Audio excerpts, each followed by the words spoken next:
The topic for today is the properties of human language, and we will start with a simple question. Can all creatures communicate? Well, the answer is yes, they can communicate. However, the way that they do it is not the same that we do it, right? Because they communicate with communicative signs, right? So basically, the animal is going to try to convey a message that is going to inform you about something that is happening now. So, for example, we have if you get home, right, and you hear your dog barking, right? Well, you have to go and find out what is happening because just by simply saying woof, you don't get much more information than just understanding that something is happening, right? So the animal probably is really happy that you are there, or probably the animal is concerned that there is a person around, or well, you can have multiple interpretations, right? That is something that we have in the human language, that we don't simply communicate with communicative signals. We can have a more complex process. Part of this, or part of the features of the human language, is going to embrace the idea of duality of patterning. That is this idea that we can at a physical level, we can produce individual sounds with no meaning. Let me give you an example.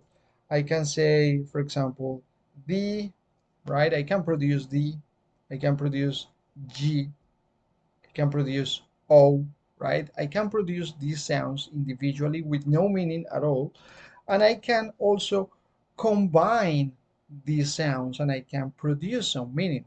So going back to the same example, right? I can say, for example, phonologically, I can say, for example, dog, or I can say gat, right?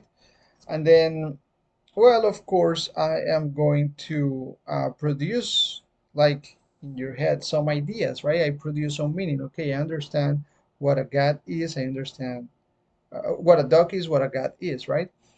Um, so I can make combinations, something that animals, unfortunately, they cannot do, right?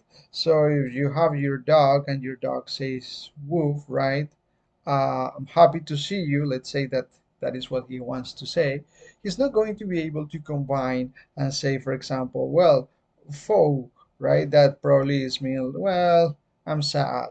Or he's not going to be able to say like, oh, fo, I'm hungry, right? So this duality of patterning allow us or give us the possibility to make combinations to express some meaning, something that animals unfortunately do not have, right? They cannot combine sounds. This is connected to something that is called the phonetic and the semantic pole. So let me just explain this to you. This is you, right? And let's say that you say the word, like you say the word dog, right? This is what comes out of your mouth. You say dog, right? That is the phonological pole. And in the phonological pole, well, you say dog, and then the person that is listening to you is going to be able to associate that sound with the meaning, right? The meaning of dog, the animal, using uh, a lot of examples with dogs. But we can also have well, any other example. For example, if I have gat, right? Then you can imagine, I don't know, an entity, right? And again, we have the semantic, excuse me, the phonological and the semantic pole. So let me give you here another picture. So when I say the word, right, that is going to have a representation in your head. Well, the second part that I want to talk is the arbitrariness. This is a property of the human language. Language is arbitrary, so basically there is no connection between the linguistic form and its meaning. So even if you try to draw a dog from the word, right, we know that this word is like or doesn't have like any connection between the word and its meaning. Okay, so it's arbitrary in that sense. There is no connection there, and that's why you may have like for the word dog, right? In Spanish, they decided to call it perro, and in French, they decided to call chien, right? So probably the only or the less arbitrary connection between linguistics, between the forms and the sounds that they represent, is going to be the onomatopoeics, right? So woof woof, right, is exactly what we hear and what we consider the animal is producing, right? Or kakaroodle, right? That it would be like the less arbitrary form, right? Because apart from that, it is completely arbitrary. Language is arbitrary. The next part that I want to discuss is the cultural transmission. So I'm a Hispanic person, right? And I speak Spanish. That is my first language, right? If I had a kid here in the States, in the United States, right? The baby is not going to learn Spanish just because it's my son. Okay, language is going to actually is not going to depend on the genes or the biology. Language uh, is going to be there outside in the world, right, or in the context that the human being is exposed to. So if my kid is exposed to the English language and I don't expose my kid to any Spanish, it's not going to learn just because of being um, or just because of having Hispanic genes. The next one is the productivity. So this property of human language allows us to create new words that connect us, right? So if you think about how technology has changed many things now, right? We can think about neologisms that appear, right? And that are part of these changes. For example, 10, 20 years ago, we wouldn't understand the idea of a metaverse, right? But now we understand this idea. So the productivity allow us to adopt new forms in language, right? That convey new meanings that we have out there.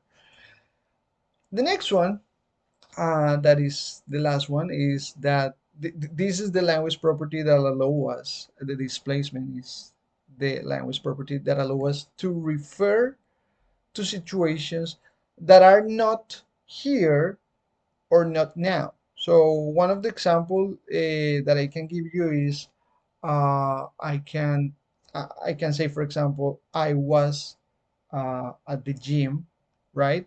And I can refer to something that is not happening now or here. So I can refer to the past. I was at the gym. A dog or an animal cannot say that. A dog is not going to be able to say, like, yesterday there was a person here.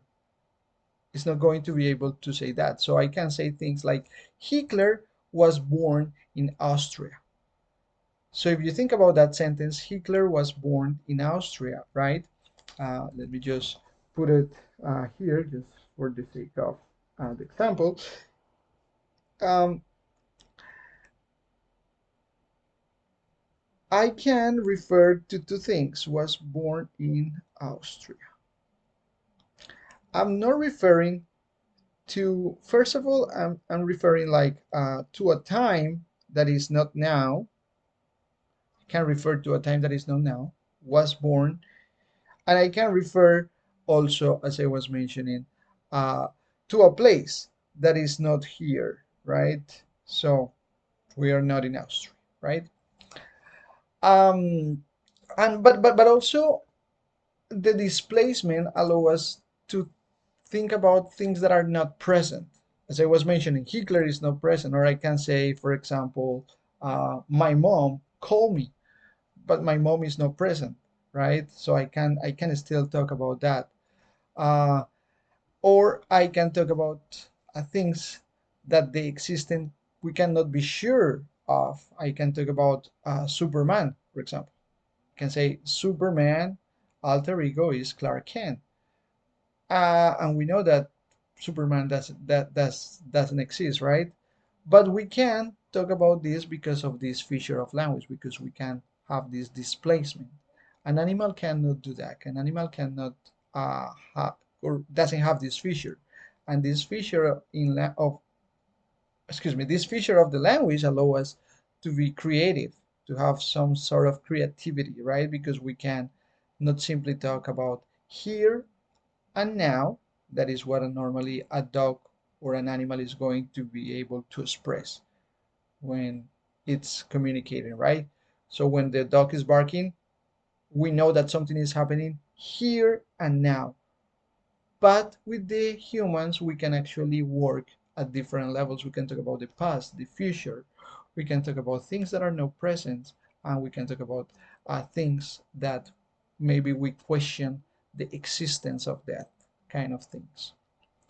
Okay, thank you very much for this. And I'm going to give you an exercise about the features of language that is going to be in the comments. Okay, let's finish here.